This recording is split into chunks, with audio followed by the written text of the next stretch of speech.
The summer morning in San Diego began earlier than usual. On the 12th floor of the Grande at Santa Fe Place, a luxury condominium in La Jolla, Linda Anderson could see the azure Pacific Ocean from her large windows, a view that had been her pride since her newlywed days. Sunlight streamed into the modern, predominantly white living room. Beyond the floor-to-ceiling glass windows, the yacht harbor was shrouded in morning mist, and early joggers passed by on the promenade. "Olivia, you'll be waking up soon, sweetheart." Linda watched her 11-month-old daughter's sleeping face on the baby monitor as she poured water into the electric kettle. At 33, her life seemed to be following the path she'd always dreamed of. She held a position as a senior manager at a major accounting firm, leading her team. And she had a happy home with her loving husband and adorable daughter. With her exceptional numerical sense and calm judgment, Linda had built her career from a young age. She earned her accounting degree from UCSD and passed the challenging CPA exam on her first try. Among her peers, she was known as an exceptionally talented professional who earned her clients' trust. However, behind that peaceful expression, there was always hidden pressure. Another call from Martha. Linda sighed softly at her mother-in-law's name displayed on her smartphone screen. Last night, she had received yet another message expressing concern about the future of children raised by working mothers. Martha's social media was filled daily with posts that seemed to be warnings to modern mothers. It was obvious to everyone that these messages were aimed at Linda. 5 years ago, Linda met John at the tech company where she worked as their accountant. She was instantly captivated by John's sincere character and gentle smile as he worked as a software engineer. They began sharing coffee during breaks and enjoying dinners after work. Those were days when they shared their dreams for the future while watching San Diego sunsets from the office windows. A year later, confident in their mutual respect for each other's careers, they decided to marry. "A girl from a family like yours." The words Martha had uttered during their wedding planning still rang in Linda's ears. Linda came from a middle-class family. Her parents were teachers, and she had earned her CPA credentials through scholarships and student loans. She spent her college years studying late into the night at the library and working part-time on weekends. She believed those struggles had shaped who she was today.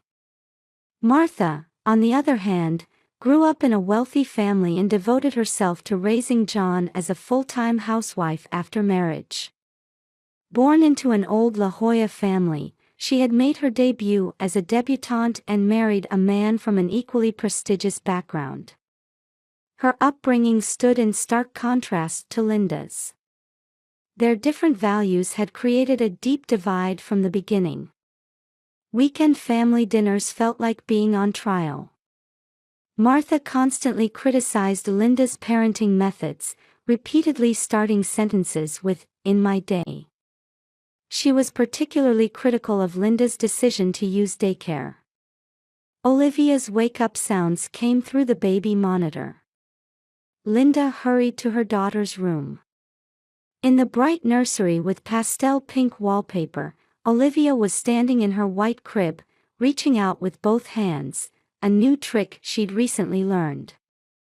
"Good morning, my angel." Linda smiled as she lifted her daughter. Touching Olivia's soft cheeks melted away all her worries. Her large brown eyes and adorable smile were just like John's. "Working today?" Linda turned at her husband's voice to find John standing there, running his fingers through his bedhead hair. Seeing him ready for weekend work reminded her of the importance of their mutual support. Before their marriage, John had chosen to marry Linda despite his mother's opposition. She never forgot the weight of that decision. "Yes, but I'll be back in the afternoon." The daycare is closed on weekends, so we'll have to ask Martha to help. John's expression clouded at those words. He too worried about his mother's interference. However, he understood Linda's desire to maintain her career. Their dual income made it possible to afford this luxury apartment and secure Olivia's future education expenses. It was a practical choice. All right. I'll try to come home early too. Reassured by her husband's words, Linda carried Olivia to the kitchen. While preparing breakfast, she thought about whether there would come a day when she and her mother-in-law could understand each other. In the kitchen equipped with the latest smart home systems, Linda warmed Olivia's organic baby food while mentally organizing today's schedule. Emergency weekend work. Asking her mother-in-law for help. And family time after returning home. Everything was perfectly planned. Outside the window, San Diego was beginning to be bathed in morning light. No one yet knew that this day would become a turning point that would greatly shift those wishes. As the sea breeze gently caressed the glass windows of the high-rise apartment, a new day was about to begin. Café La Rue's red and white striped awning gleamed brilliantly in the morning light. At this point, no one could have predicted that this scene would become the stage for what was about to unfold. At 7 a.m., Linda's smartphone rang. "Mrs. Anderson, I apologize, but we found a serious issue with TechWave's financial statements." Senior partner James Watson's voice lacked its usual composure. A multimillion-dollar discrepancy had been discovered in the quarterly financial report of their major client, TechWave. It needed to be corrected before the stock market opened on Monday. "I understand. I'll head there right away." Linda's hand trembled slightly as she ended the call. Saturday. Weekend childcare facilities required prior day reservations and didn't accept last-minute applications. Her friends were away for the summer vacation season. Babysitting agencies couldn't accommodate such short notice on weekends. There was only one option. "Martha. Good morning. I have an urgent request." A moment of silence on the other end. "Oh, Linda. Work again." Martha's voice carried its usual sarcastic tone. The theme song of The Real Housewives of Beverly Hills played in the background. "Career women like you just don't understand the challenges of raising children." "Well, I suppose I'll have to help." Linda swallowed a deep sigh. Arguing wouldn't be wise in this situation. "Please. I'll definitely be back in the afternoon." "All right. But there's a condition." Martha's voice suddenly brightened. "I'll watch her my way. Your modern parenting methods aren't good for Olivia's emotional development." The clock showed 7:30 a.m. Linda rushed to shower and change into a navy pantsuit. As she was putting up her hair, the intercom rang. Perfect hair and makeup, an elegant Chanel tweed jacket. Martha's appearance was impeccable despite the early hour. "Oh, Olivia. Grandmother's angel." Martha lifted her granddaughter and nuzzled her cheek. The gesture seemed calculated, as if for a social media post. Meanwhile, she didn't even glance at Linda. "Olivia's milk is in the refrigerator." "Yes, I know. I raised 3 children myself." Martha gracefully sat on the sofa and took out her smartphone. "In my day, we didn't raise children in such cramped apartments. We had a house with a garden, and I had a maid and 2 nannies to help." Linda nodded silently as she placed a note with Olivia's daily schedule on the kitchen counter. "Her morning snack time and nap time are written here. Such modern schedule management will only spoil children. Martha had already opened Facebook and started drafting a post beginning with, "Young mothers these days." The clock showed 8:15 a.m. Linda quickly kissed Olivia and headed for the elevator. "Thank you for watching her." There was no response. Martha was absorbed in taking selfies with Olivia for her Instagram story. High up in the Grande at Santa Fe Place. On a Saturday morning with forecasts exceeding 100 degrees Fahrenheit, Martha Anderson was playing the role of the stylish grandmother against the backdrop of the luxurious view. Likes were accumulating rapidly on her smartphone screen. Behind Martha, who was engrossed in her posts, Olivia was busy practicing her newly learned skill of pulling herself up to stand. On the 12th floor balcony, the wind from the ocean blew like an omen of the tragedy about to unfold. Café La Rue's awning sparkled with vivid blue and white stripes in the morning sun. No one could have known that it would soon become the stage for destiny. At 11:30 a.m., Linda returned to the apartment earlier than planned. As she parked her car, an uneasy feeling crept into her chest. No one was visible on the 12th floor balcony where they should have been visible. In the elevator, Mrs. Thompson, who lived on the same floor, looked at Linda with concern. "Mrs. Anderson, there's been something at your place." While pressing the button for the 12th floor, Linda felt her heartbeat intensifying. The elevator's digital display slowly counted up. 9th floor. 10th floor. 11th floor. Then the 12th floor. When the doors opened, a baby's cry echoed through the hallway, but it was just the sound from a parenting show Martha was watching. "I'm home." As Linda unlocked the smart lock at the entrance, an unusual silence enveloped the apartment. Martha's Hermes Birkin bag sat on the living room sofa, and there was still warm tea on the table. But there was no sign of Olivia, no sight, no sound, no presence. "Martha? Where's Olivia?" Looking around the living room, Linda found Martha standing uneasily by the kitchen counter. Her usually perfect hair was disheveled, and sweat beaded on her forehead. Her expensive tweed jacket had been cast aside, and her makeup was beginning to smear. "Oh, Linda. You're back already." Martha's voice trembled. Her hand holding the smartphone shook slightly. "Where is Olivia?" At Linda's question, Martha momentarily averted her eyes. "Well, it was hot, so I let her cool off on the balcony." Those words drained the blood from Linda's face. The balcony? The 12th floor balcony where gusts of wind blew through. Linda rushed there at full speed. The familiar pink baby playpen was on the floor. But Olivia wasn't there. "This can't be happening." Martha's scream-like voice echoed behind them.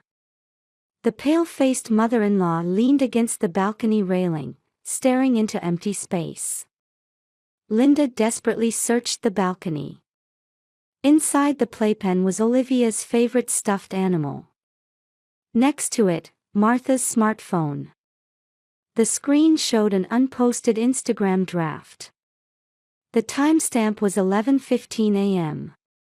Martha's social media accounts had suddenly gone silent right after that. "The police, we need to call the police." As Linda's trembling hand reached for her smartphone, commotion began to rise from below. The voices were coming from the direction of Café La Rue. Martha collapsed to her knees, unconsciously clawing at her expensive silk blouse. She could no longer play the role of the perfect lady or strike elegant poses for social media. "It's my fault, all my fault." Those words echoed off the high-rise impersonal walls. Linda tried to look down, but the balcony's design created a blind spot directly below. However, the voices were growing louder. Excited voices, surprised voices, and relieved voices. "We need to get downstairs," Linda instinctively shouted. Martha weakly stood up and staggered after her. They both headed for the emergency stairs. There was no time to wait for the elevator. Linda bounded down the stairs, taking 2 or 3 steps at a time. Martha's heels clacked irregularly behind her. At that moment, the scene Linda had seen that morning flashed through her mind. Café La Rue's blue and white striped awning. Just a little further to the first floor. Linda's heart was beating so hard it felt ready to explode. Her hand reached for the emergency exit door. What awaited on the other side? The cheers were definitely getting louder. The moment she opened the door, San Diego's scorching sun blinded them both. Under the blazing sun at ground level, as Linda and Martha burst through the emergency exit door, an astonishing sight met their eyes. At Café La Rue's terrace, a small body slowly sliding down from the blue and white striped awning. And a white-haired woman waiting below with arms wide open. Seconds later, Olivia was safely in the woman's arms. Applause erupted from the customers gathered at the cafe's terrace. "Thank goodness, thank goodness." The white-haired woman gently embraced Olivia. She was Carol, a former preschool teacher who now lived nearby and was a regular customer. Next to her, the cafe owner, Tony Moretti, was checking the tension of the awning. The daily maintenance paid off. Tony expressed relief in his Italian-accented English. The commercial-grade latest model awning had cushioned the baby's fall with just the right tension, guiding her safely into Carol's arms. "Olivia." Linda rushed to her child and took the baby from Carol. Olivia wasn't crying, rather, she seemed to be enjoying herself. At 11 months old, she didn't seem to understand what she had just experienced. Meanwhile, Martha stood frozen at the scene. Her luxury brand attire and perfect makeup were now disheveled. She could no longer play the role of the stylish grandmother or immerse herself in social media posts. I. As Martha repeated words that wouldn't form, Carol slowly approached her. "It's all right, Martha.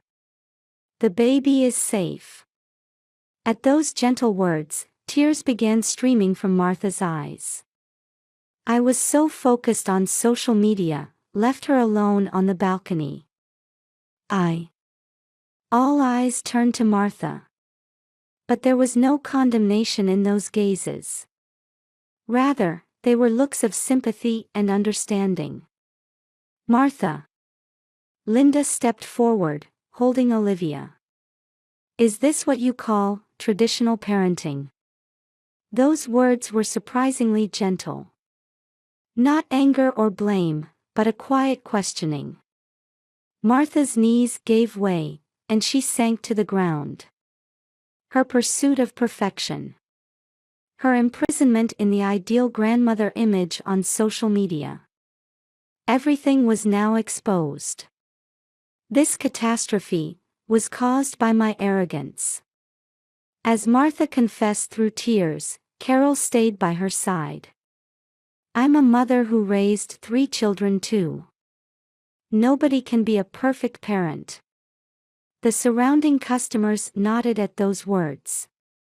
Various generations of mothers had gathered at the terrace seats. What's important is watching over them with love. Maria, Tony's wife, brought warm coffee. She too had raised 4 children. And sometimes, it's important to ask for help. At Carol's words, Martha slowly raised her face. "Linda."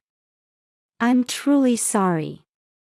I was wrong, she continued with a trembling voice, for constantly criticizing your parenting methods. I'm so sorry.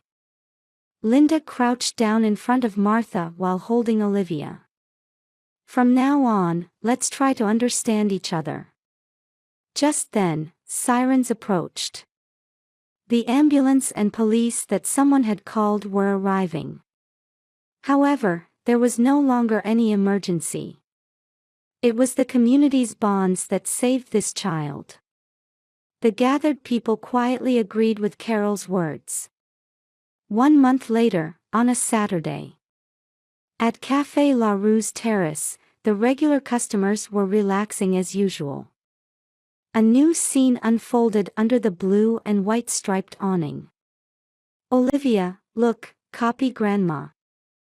Martha was teaching her granddaughter how to eat Italian gelato. Next to them, Carol watched warmly while knitting. How's my special tiramisu? Maria brought over a new dessert creation. She had recently begun teaching Martha authentic Italian home cooking. Linda and her husband John watched the scene together. Martha's smartphone was no longer for social media posts but for recording Olivia's growth. Would you like more coffee? Tony offered his usual blend. He had recently become a member of the building's safety management committee and had begun working on improving the apartment's childcare environment. Thank you, Tony. Weekend brunch had become a new family tradition. The aroma of barista-brewed coffee, freshly baked croissants, and the fresh breeze from the ocean. Hey, Linda. Martha called out with an unusually serious expression.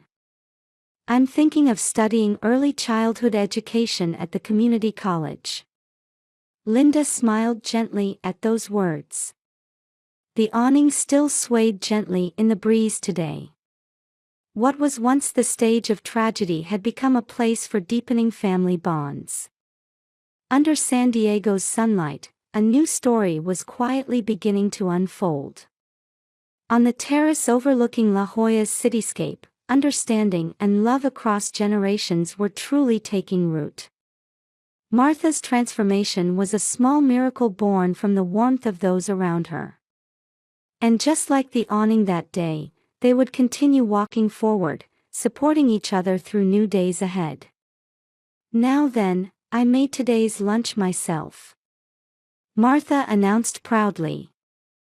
There was no longer any pretense or vanity there. Only pure love for her family gently radiated through.